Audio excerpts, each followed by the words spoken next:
I referendum si sono resi necessari dopo l'approvazione del decreto Ronchi a novembre del 2009, una norma che obbliga la privatizzazione dell'acqua potabile in Italia.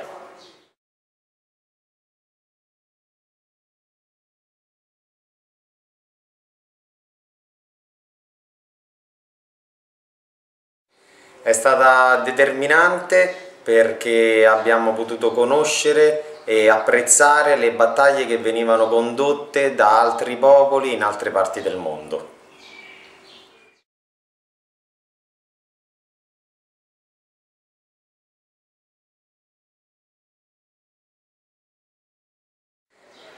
La campagna per l'acqua pubblica è un percorso che viene da lontano, perché da lontano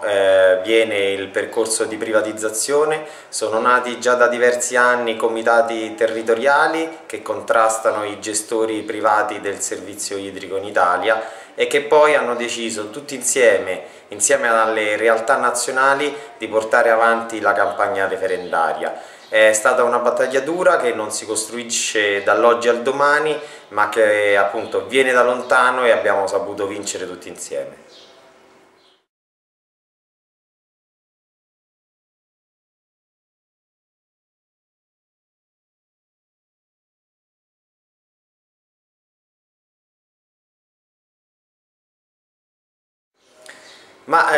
Diciamo che la difficoltà maggiore è stato il silenzio dei media e non abbiamo avuto nessun sostegno dai mezzi di comunicazione, anzi ci hanno praticamente censurato, ma abbiamo saputo sopperire con un attivismo diffuso, capillare, con centinaia, migliaia di iniziative su tutti i territori, e abbiamo saputo anche rendere questa battaglia trasversale e quindi ogni persona ha potuto schierarsi e decidere di andare a votare a prescindere dalla propria appartenenza politica.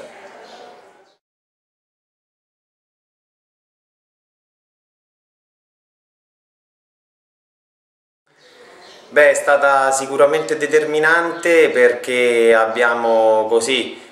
descritto un percorso che poi anche gli altri, soprattutto i comitati per il nucleare, hanno ripreso e hanno portato avanti insieme a noi di comune accordo. C'è stata una forte collaborazione che ha fatto sì che il 12 e il 13 giugno i sì abbiano vinto.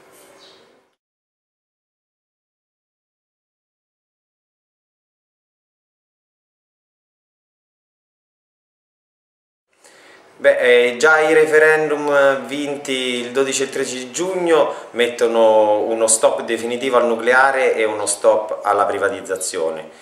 Sulla battaglia per l'acqua c'è ancora da lavorare, abbiamo vinto una battaglia, ma la guerra ancora sarà lunga, lo sappiamo, e quindi stiamo continuando il nostro lavoro per far sì che l'acqua torni ad essere un bene comune e con una gestione pubblica e partecipata.